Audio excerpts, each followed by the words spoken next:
Doncs justament a segona B el Sant Andreu va comptant les setmanes que li queden per classificar-se per al play-off i si pot ser per fer-ho com a líder. Ara la qüestió és anar assegurant els punts a casa, sobretot, i si pot ser anar superant marques. Ahir contra el Dénia els de Nacho González buscaven empalmar la 10a victòria consecutiva al seu estadi. Comenta el resum Francesc Soria. El Sant Andreu té a tocar la fase d'ascens. Ahir va sumar els 66 punts en un partit que va dominar, tot i que amb un joc que no va satisfer ni els 1.800 espectadors del Narcís Sala ni l'entrenador Nacho González.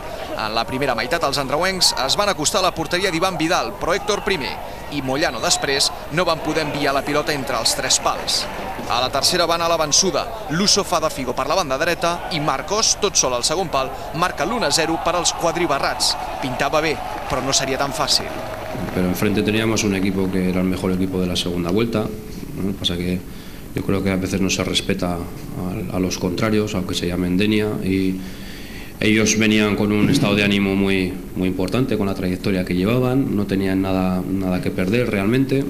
Ja ho deia el tècnic local, el Dénia tenia reservada una sorpresa pel minut 86. L'exandreuenc Manolo Bueno empatava rematant de cap una pilota penjada des de la banda esquerra, però el Sant Andreu disposava d'un as sota la màniga.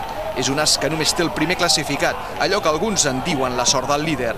2 minuts abans del final, Lanzarote va fer de les seves perquè Tarradellas marqués el 2-1 definitiu. Embogien els jugadors i embogia la graderia perquè el Sant Andreu ja té a 11 punts el segon classificat.